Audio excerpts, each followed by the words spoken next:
Welcome to Amy's Bookshelf Reviews podcast. Sit back and listen to interviews, discussion about books, and anything else literary. There's always something or someone new on the show. Good evening, listeners, and welcome to Amy's Bookshelf Reviews podcast. Behind the books, honest voices, real stories. I'm Amy Shannon, and each episode brings you heartfelt conversations with the storytellers behind the stories, authors, publishers, and creatives who shape the literary world. And every second Sunday, join me for story time, where tales come alive for all ages. So let's turn the page together. Today, we have an author with us. Thank you for joining us. And will you please introduce yourself and let people know how they can contact you or find your books? Hi. Thank you, Amy. My name is Pamela Waggoner Good. And you can find my book on my website, which is the same as PamelaWaggonerGood.com. And you can also find me on my author page on Facebook. And then I have another Facebook page. So I'm easily available on those. You can reach out to Amazon or Barnes & Noble, and you can get my book there or on my website. Okay. And that information will be put in the description of this episode when it goes live, just so people can access it easily. So, why don't you start by telling me a little bit about your book? Well, my book came about, like many people, this was not on my radar to do, but my whole life has not been on my radar. And so I just kind of would flow through life. And I came about in a very bad time in my life. And in my healing process, I had gone to a women's retreat. And they were talking about their different life stories and how they came about to meet Jesus and how they healed. And so as I was sitting there, I just felt this overwhelming voice tell me, this is what you do. This is what you need to do. You share your story in a book and talk on it. And so I'm like, well, this is the weirdest conversation.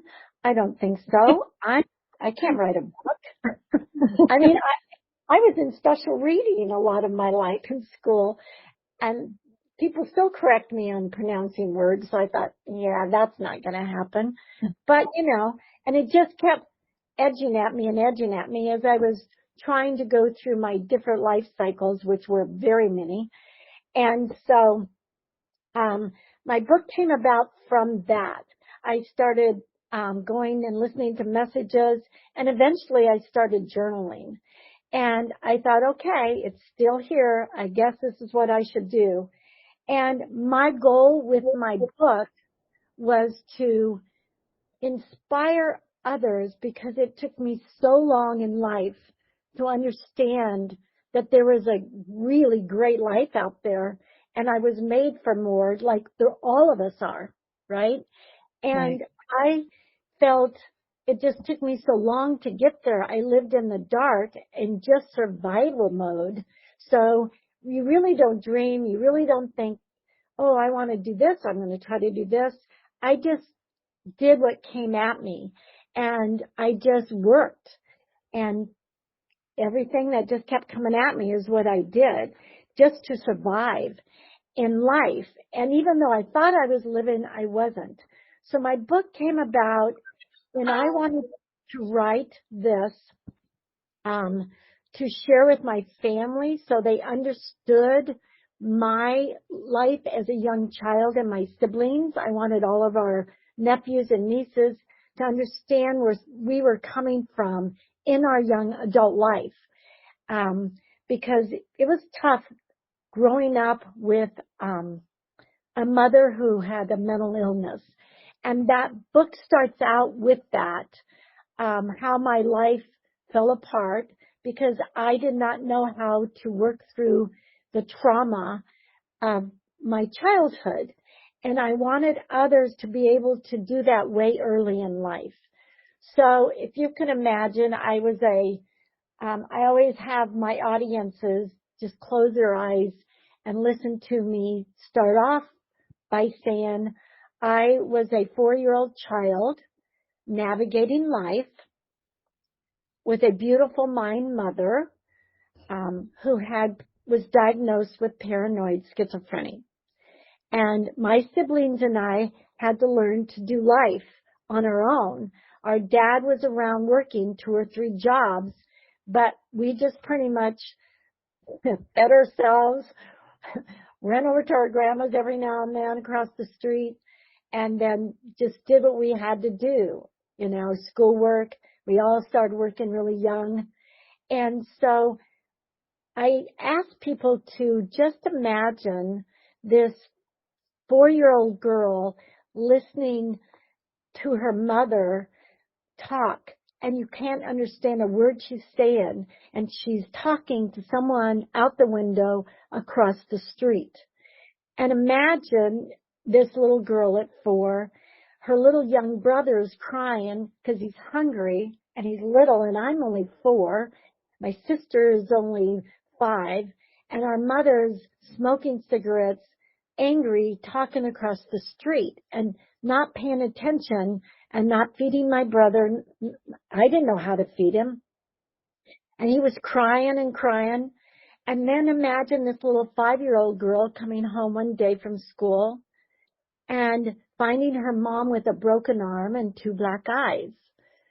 And then imagine this little 6-year-old girl now going to the hospital, having to be put to sleep and having 6 decayed, poisonous teeth taken out of her because she didn't have good nutrition or good hygiene, dental hygiene for her teeth.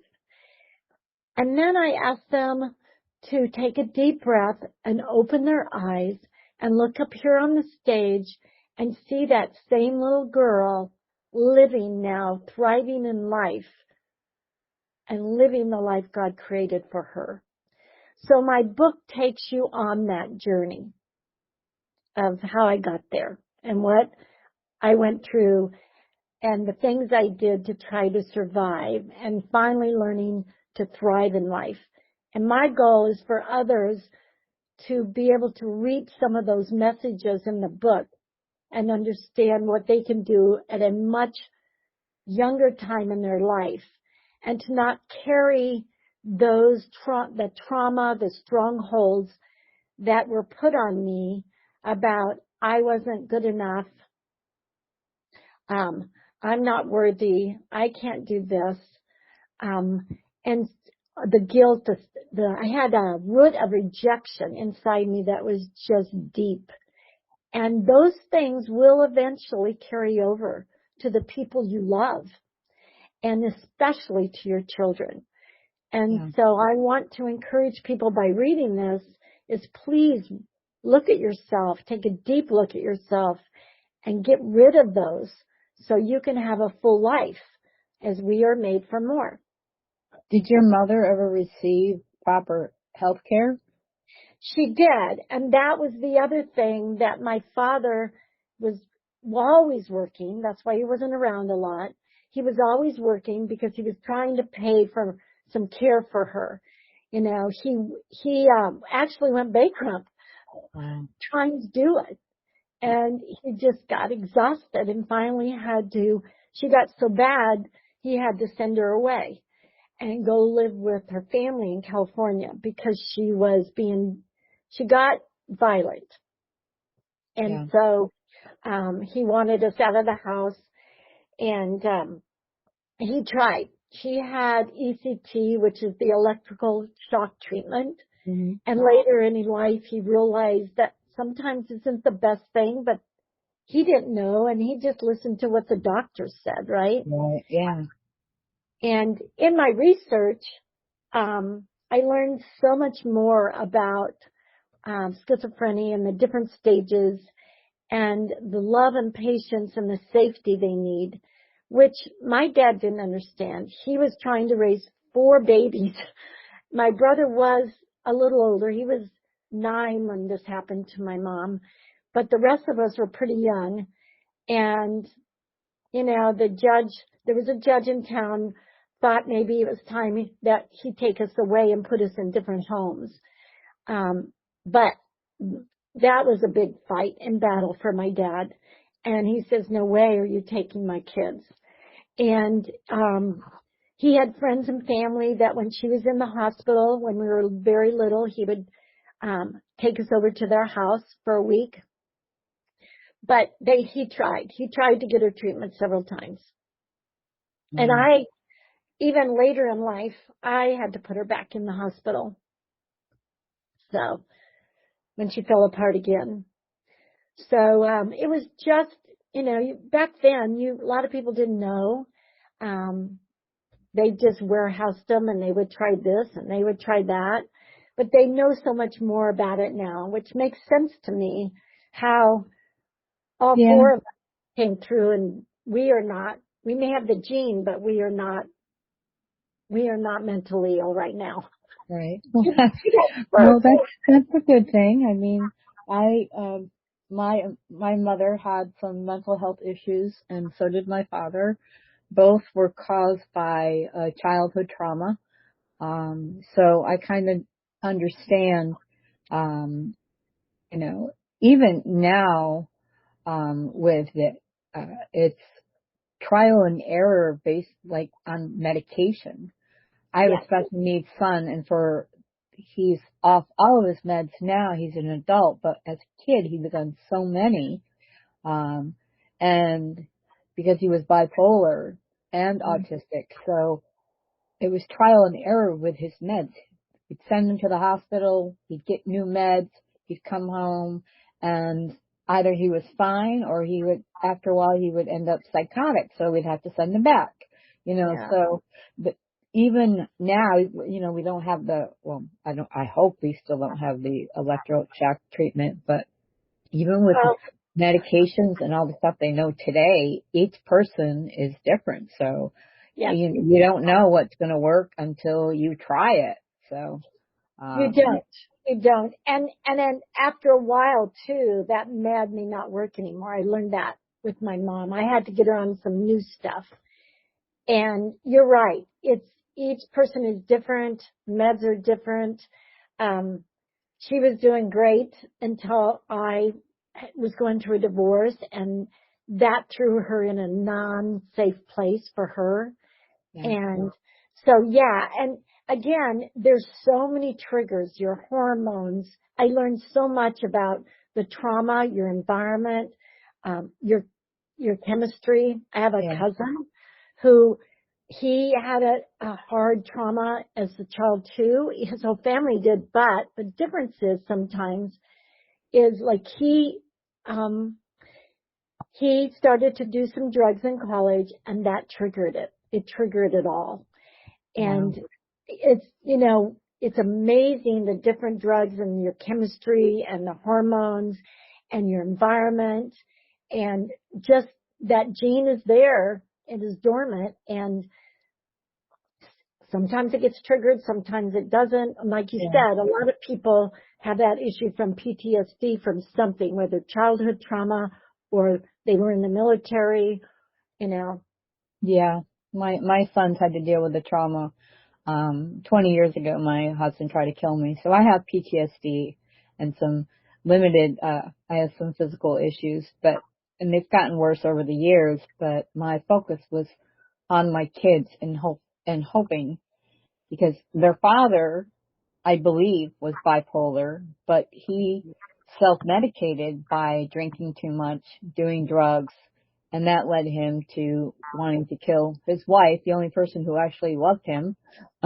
Yeah. And that,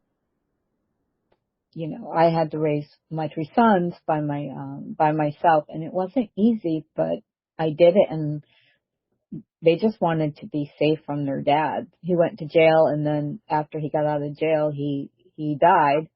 Um, but still, my boys could have used that as an excuse for bad behavior as an adult, but they didn't. They live wonderful lives. I'm very proud of all of them.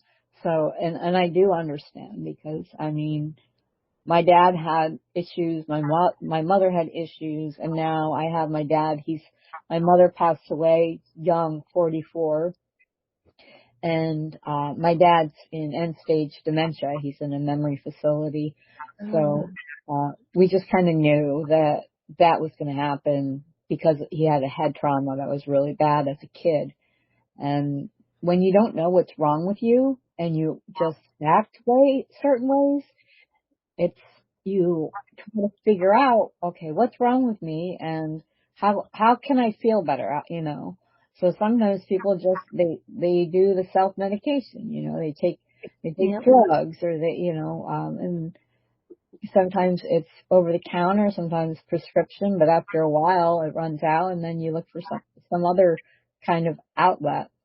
But it sounds like where you and your siblings kind of were in survival mode, but then you got to a point where I'm hoping that all of your siblings, um, as well as yourself, are a point where you're not just surviving, you're actually living. Is that the case Yeah. for all of you?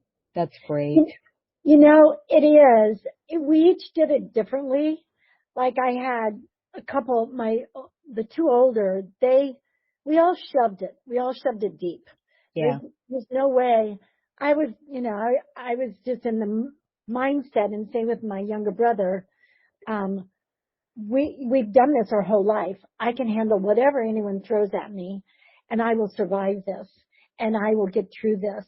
But once you constantly shove that down, it will eventually surface, and it right, has to be dealt with.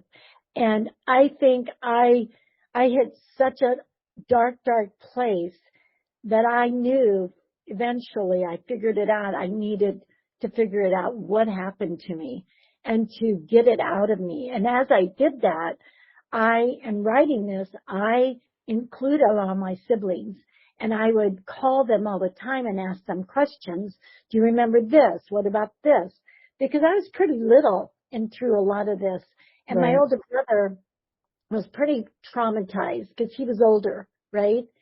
And he never would speak about it, ever. And as I brought it up, it started coming out, and I learned more about him. He learned more about me, and my sister would talk more, and my younger brother. And someone asked him once, my younger brother, he was a coach and an athletic director, and they said, "Coach, you never talk about your childhood or yourself." And he used the term that was in Few Good Men by Jack Nicholson in the courtroom. He said, "You don't want to know the truth. You couldn't handle the truth." And so I Yeah, use that in my talks before too, because the person who really can't handle the truth, we don't want to share it. We don't want people to see that because we worked so hard to get where we've gotten.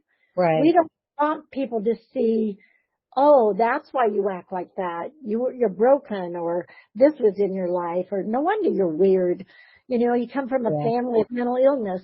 And that's, I think, why a lot of us hit it, because we were proving to not only ourselves, but everyone else, we were strong. We got life, right? yeah, exactly.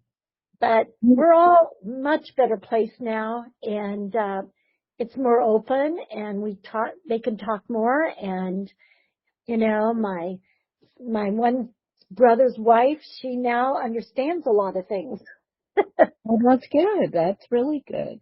It And I'm is. glad that you guys were able to, this book you putting it together seemed to help you guys not just understand your childhood, but each of you had a different perspective because of your age Yes. and I'm sure the older ones probably remember more of stuff than maybe you or your younger brother do.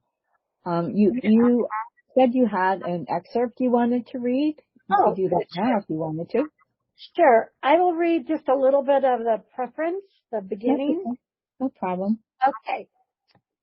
In the depths of our darkest nights, where shadows loom large and hope seems to dwindle, an unwavering beacon stands tall, and guides us back to the light. This is the story of my journey, a pilgrimage through the labyrinth of trials created by dire mental illness in my immediate family and the profound healing and transformation that emerged solely through my connection with Jesus Christ and his unwavering love. This book is not an ordinary memoir, but an intimate portrayal of resilience, faith, and the extraordinary power of divine love. I invite you to join me as we embark on a profoundly personal expedition that will hopefully lead you to the heart of what truly matters in life, the unconditional love of Christ and the power of the steadfast support of family. As I reflected upon the trials and tribulations that beset me, I recognized that my bond with Christ and my family helped me not only survive, but prosper amidst the tempestuous storms of my life. During the chaotic years of my childhood and youth, and my sometimes punishing journey to healing, I discovered the redeeming power of faith. No matter how dark my life became, at certain points, my faith illuminated my path with an unyielding hope that refused to be extinguished. When I became diligent in prayer, scripture, and a profound trust in God's divine plan, I began to witness glimmers of healing amidst the shattered fragments of my soul. Wow, that's very powerful. Thank you for sharing that with us. You're welcome. Yeah, I know the story starts out a little dark, but it does get to some fun stuff. It's always good to add light to where there is darkness, because sometimes all we see is darkness. And even if there's just a little bit of light that we let in, sometimes we can find our way out. Yes. We had, again, I had to lay the groundwork of where I felt that self-rejection started and where I felt I lived as a child. But there was also some really beautiful times. I mean, my older brother, he's the one that taught me how to ride a bike. And we lived in Steamboat Springs, Colorado, so tons of snow. And my older brother used to take us sledding down the hills and, things like that. And my cousin taught me how to tie my shoes. So we were real close with our cousins on my dad's side of the family. And we still are. Actually, we just 2 years ago maybe, we just had a huge family reunion as all my dad and his siblings have passed, but all of us kids, our kids and our Right. grandkids all got together. Well, that's wonderful. Yeah. And Yeah. I'm sure you had a great time. Yes. It's a very, very strong family. And my cousin, one of my cousins, they have dealt with their brother. Like I said, he was very intelligent, very, smart, had a great life ahead of him. But again, his chemical, after doing some drugs kind of messed him up, and they have dealt with him and helped him and loved him through his bipolar for years. And he just turned 70. So, Wow. Well, that's yeah, wonderful. yeah, yeah, That is very wonderful. When yeah. people Thank you. can stop just surviving and actually live and enjoy what you have. I mean, I have issues, but like we all do, and some are deeper than others, but if I wake up in the morning, I'm extremely grateful that I just woke up. I know. It's like you have another day. How can I make this day the best? Yeah, So exactly. I remember going to see my husband and I divorced years ago, but I love his family.